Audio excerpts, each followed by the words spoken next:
হুসাইনকে দেখাচ্ছে, হে হুসাইন, এই দেখো ফুরাতের পানি, সেটা যেমন আজমানের কলিজা, কান্নাহ কবদুসসামা, ওয়াল্লাহি আল্লাহর কসম, লা তাজুকু মিনহু কাতরাতান, তোমাকে ওখান থেকে এক ফোঁটাও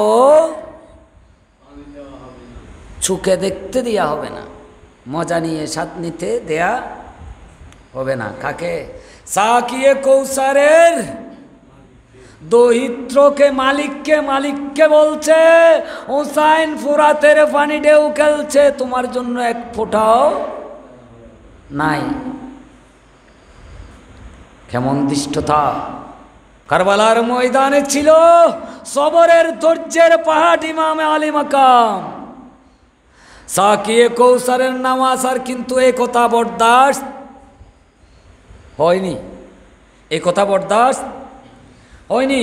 ইমামে পাক হাত তুলে দিয়েছেন, বললেন, আল্লাহুম্মা কতুলহু আতশান ওয়ালা তাগফির লাহু আবাদা। আল্লাহ, এই জালেমকে তুমি পিপাসার্ত হত্যা করো এবং কখনো তাকে ক্ষমা করো না।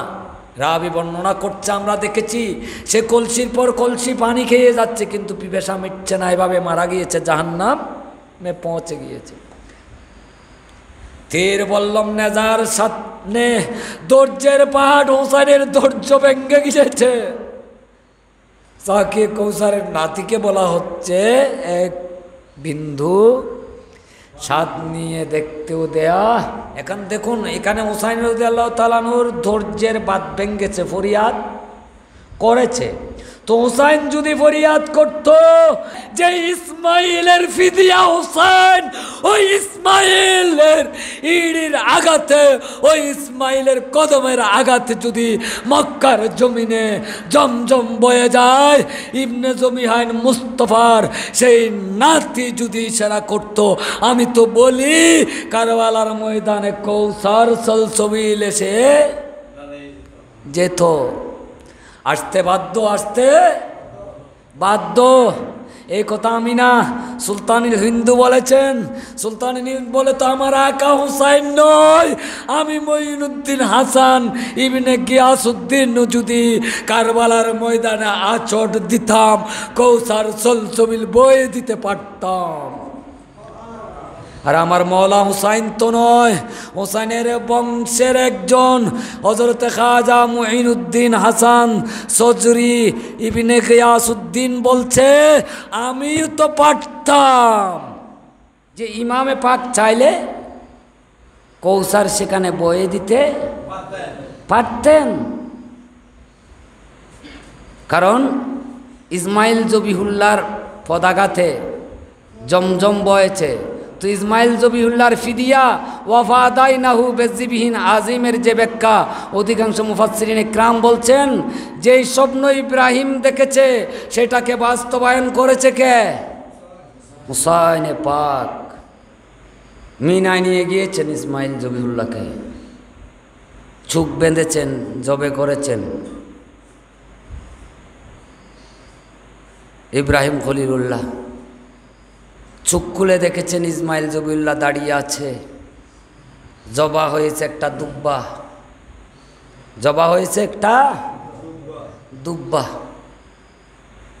আর হুসাইনে পাক কি দেখেছে? হুসাইনে পাক নিজের যুবক ছেলে আলী আকবরের লাশ দেখেছে। হযরত সৈয়দনা আলী আকবর রাদিয়াল্লাহু তাআলা আনহুর সত্তা ওই জাতে পাক যাকে শবিয়ে মুস্তাফা বলা হতো, অর্থাৎ যিনি আফাদ মুস্তক, আমার নবীর ছবি,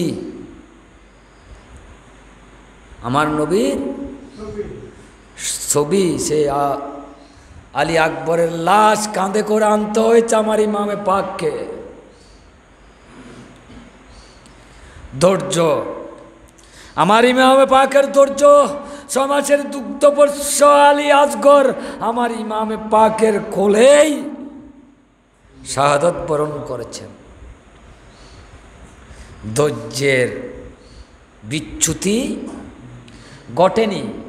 শুধু আমার ইমামে পাকের নয়, ইমামে পাকের শাহাদতের পর মজলুম আহলে বাইতের কাফেলা হযরতে জয়নব বিনতে ফাতেমার নেতৃত্বে কুফা থেকে দামেস্ক পর্যন্ত, দামেস্ক থেকে মদিনা পর্যন্ত প্রতিটি জায়গায় দেখুন, প্রতিটি স্থানে দেখুন, আহলে বাইতে রাসূলের দামান কখনো দাগদার হয়নি। তারা ধৈর্যচ্যুত হননি, ধৈর্যচ্যুত হয়নি। দুগ্ধপুষ্যশালী আজগরকে কোরবান দিয়ে, আল্লাহ কোরবানির পশুর জন্য নির্দিষ্ট বয়স আছে, আর এই অবুঝ ছেলের কোরবানি তুমি কবুল করো। হেসে হেসে বলতে যিনি পারেন তার নাম কি? মুসাই। জাহরা নে কাহা ऐ मेरे खुदा रंग लाई मेरे बाबा की दुआ, तलवार चली है गर्दन पर, तलवार चली है गर्दन पर, और मेरे दुलार। ज़हरा ने कहा ऐ मेरे खुदा, खातून जन्नत রাদিয়াল্লাহু তাআলা বলেন, আমার আল্লাহ রংলাই মেরি বাবাকে দোয়া, আমার বাবার দোয়া কি হচ্ছে বাস্তবায়িত? বাবার দোয়াটা কি?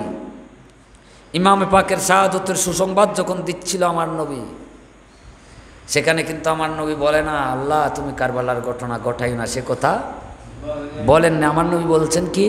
আল্লাহুম্মা আতে হুসাইনা সবরাও ওয়া আজরা, এ আল্লাহ তুমি হুসাইনকে ধৈর্য আর এটার বিনিময় দাও, আজর দাও, সবর আর। এই যে দোয়া করেছিলেন আমার নবী, সে দোয়া রং লাগছে, তলোয়ার চলছে গর্দানের উপর, আর আমার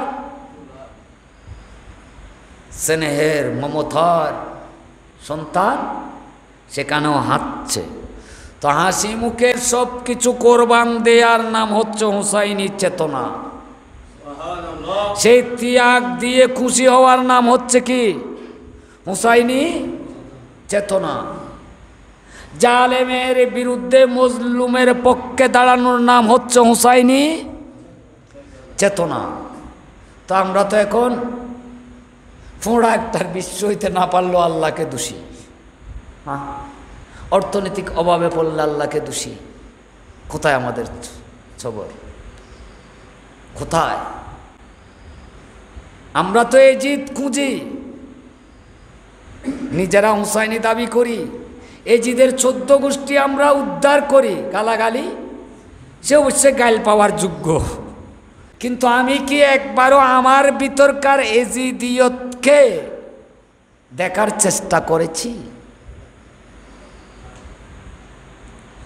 নির্লোভ নির্মোহতা হুসাইনিয়ত, দুনিয়ার লোভ মোহ এজিদিয়ত আমার মাঝে আছে কিনা? হ্যাঁ, ক্ষমতার মোহ আমার কাছে আছে কিনা? অহংকার আমার কাছে আছে কিনা?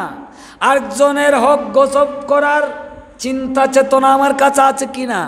আরেকজনের উপর জুলুম করার প্রবণতা আমার কাছে আছে কিনা? কোথাও জুলুম হচ্ছে, বাধা দেওয়ার পরিবর্তে খুশি হওয়ার প্রবণতা আমার কাছে আছে কিনা? এই এক একটি প্রতিটি স্বভাব এজিদিয়ত। সেই এজিদিয়তকে নিজের থেকে কি করতে হবে? বিসর্জন দিতে হবে এবং হুসাইনিয়তকে নিজের ভিতর প্রতিষ্ঠিত করতে হবে। তাহলে করবলার চেতনা সার্থক হবে। তাহলে জান দিয়েও হেসে হেসে আল্লাহর সন্তুষ্টিতে জান দিতেও কোনটা বোধ করা লাগবে না। এই অবস্থানে পড়তে পারলে, এই ধৈর্য আমরা যদি লাভ করতে পারি, ইন্নাল্লাহা মাআস, আল্লাহ আমাদের সাথে হবে।